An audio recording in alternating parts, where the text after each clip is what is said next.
बिस्मिल्लाहिर्रहमानिर्रहीम। अस्सलाम वालेकुम स्टूडेंट्स। अच्छा स्टूडेंट, प्रोजेक्टाइल मोशन का आज हम जो सबसे इम्पोर्टेंट काम करेंगे वो इसकी हाइट, रेंज और टाइम निकालेंगे। ठीक है। प्रोजेक्टाइल की हाइट क्या है? प्रोजेक्टाइल की हाइट से मुराद ये है कि मैक्सिमम वर्टिकल डिस्टेंस कितना कवर करती है बॉडी। ठीक है। अगर आप प्रोजेक्टाइल को इस तरह से ड्रॉ करें तो वाई एक्सिस के अलोंग ये जितना फासला तय करेगी वो इसकी कहलाएगी हाइट ऑफ प्रोजेक्टाइल। तो हाइट ऑफ प्रोजेक्टाइल क्या है? हाइट ऑफ प्रोजेक्टाइल आपका मैक्सिमम वर्टिकल डिस्प्लेसमेंट है या मैक्सिमम वर्टिकल डिस्टेंस है। Maximum vertical distance covered by body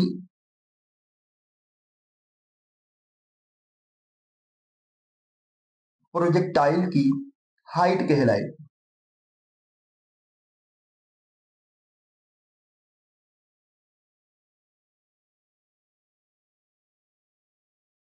height of projectile निकालने के लिए आप थर्ड इक्वेशन ऑफ मोशन का इस्तेमाल करेंगे और वो आपके पास क्या है? 2as is equal to V F square minus V I का स्केयर। अब आप देखें, ये आपके पास जो सा है वो आप नेगेटिव जी लिखेंगे।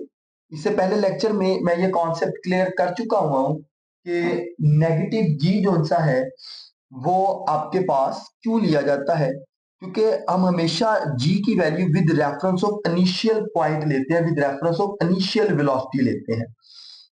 एस आपके पास हाइट है तो आप एच से लिखेंगे। फाइनल कंपोनेंट ऑफ वेलोसिटी जो सा है वो वी एफ वाई, वर्टिकल में आपका यहां पर वो जीरो है। और इनिशियल कंपोनेंट ऑफ वेलोसिटी आपका क्या लिखा जाता है? V i sine of theta. और आप इसका क्या करेंगे? स्केयर ऐड करेंगे। ये नेगेटिव साइन इस नेगेटिव साइन को कैंसिल करेगा और बाकी आपके पास क्या बचेगा? 2gh is equal to v i square sine square theta. और हाइट ऑफ अ प्रोजेक्टाइल आपके पास क्या आएगी? V i square sine square theta divided by 2g। तो ये फाइनल फार्मूला आपके पास आ जाएगा हाइट ऑफ प्रोजेक्टाइल का। हाइट ऑफ प्रोजेक्टाइल अब किस पे डिपेंड करती है? Height of projectile initial velocity के स्केयर पे डिपेंड करती है और एंगल थीटा के ऊपर डिपेंड करती है। एंगल थीटा यहां पर याद रखिएगा एंगल ऑफ प्रोजेक्शन है, जिस एंगल से आप प्रोजेक्टाइल को थ्रो करते हैं। अब नेक्स्ट स्टूडेंट देखिएगा, टाइम ऑफ प्रोजेक्टाइल क्या होगा? Time of projectile total time taken by the flight to cover the distance from one position to the other। Again आप प्रोजेक्टाइल की डायग्राम बनाएं। पोजीशन ए से बी तक जो टोटल टाइम प्रोजेक्टाइल कंज्यूम करेगा वो आपके पास क्या कहलाएगा? टाइम ऑफ प्रोजेक्टाइल कहलाएगा।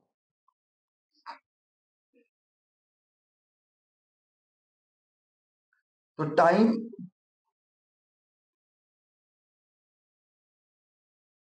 Taken by projectile to cover distance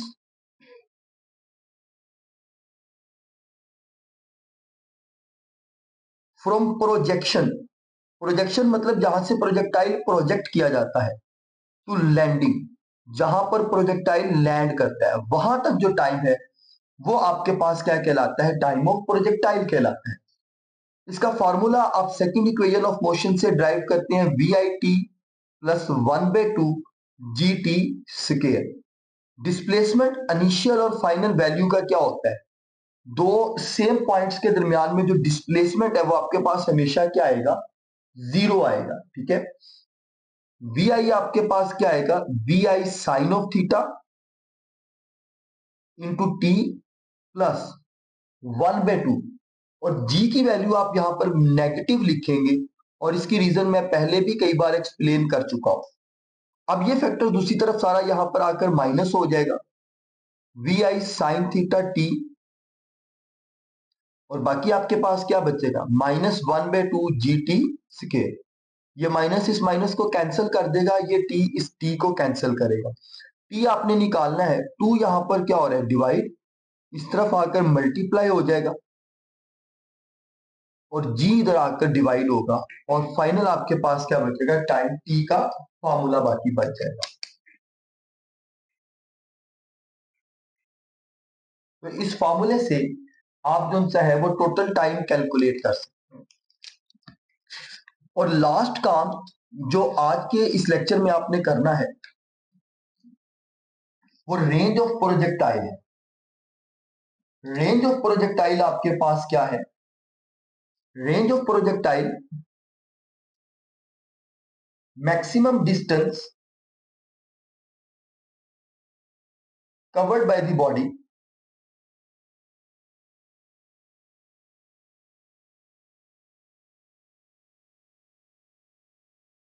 in x-axis in horizontal direction। Horizontal direction में जो बॉडी मैक्सिमम डिस्प्लेसमेंट कवर करेगी वो आपकी कहलाती है range. x is equal to v i x cross t, आपने एक रिलेशन मालूम किया हुआ है। x आपके पास रेंज है, v i x cos of theta लिखा जाएगा और जो टाइम का फार्मूला है वो अभी आपने मालूम किया है, 2vi साइन थीटा बाय जी। अब आप इसको कंबाइन करके लिखें तो ये क्या आ जाएगा, we I square into cos theta into sine theta divided by G. ये आपके पास एक मैथ की आइडेंटिटी है, 2 sine theta into cos theta is equal to sine 2 theta. तो रेंज का फॉर्मूला आपके पास क्या बन जाएगा, we I square sine 2 theta by G. तो ये आपके पास फाइनल जो सा है वो इसका फॉर्मूला बनेगा, रेंज का फॉर्मूला आ जाता है। अब यहां से एक शॉर्ट क्वेश्चन आप एडिशनल तैयार करेंगे, at what angle theta range becomes the maximum range.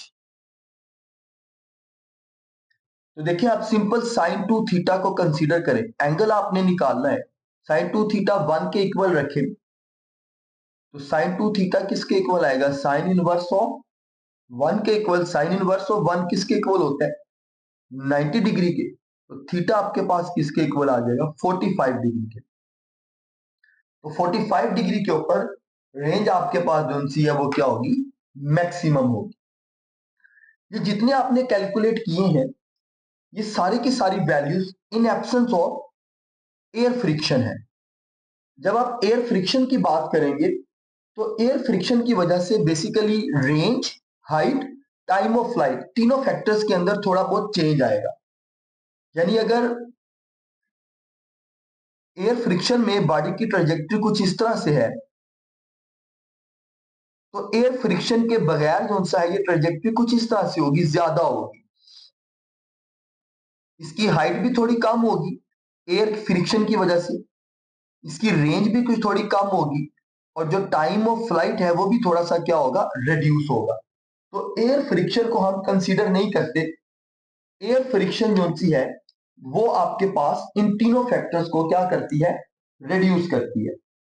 इसी तरह एयर फ्रिक्शन की वजह से जो वर्टिकल स्पीड है उसका फैक्टर भी आपके पास क्या होता है, थोड़ा कम होता है। और ये जो पाथ है बेसिकली परफेक्ट पैराबोलिक नहीं बनता एयर फ्रिक्शन की वजह से। तो स्टूडेंट यहां तक हमारा जो है वो प्रोजेक्टाइल मोशन का टॉपिक कंप्लीट होता है इन 3 लेक्चर्स के अंदर। हमारा जो नेक्स्ट लेक्चर होगा वो एग्जाम्पल्स के ऊपर होगा। एग्जाम्पल नंबर 2.6 है जिसमें हम time of flight, height of projectile और रेंज ऑफ प्रोजेक्टाइल को कैलकुलेट करेंगे। तो नेक्स्ट लेक्चर में हमारा ये प्रोजेक्टाइल का एक एग्जाम्पल वाला काम रह जाएगा, वो भी इंशाल्लाह जो सा है वो इसका कंप्लीट हो जाएगा। आज का ये लेक्चर हमारा यहाँ पर सिंपली क्लोज करते हैं हम और इंशाल्लाह अब आपको मिलते हैं नेक्स्ट लेक्चर में।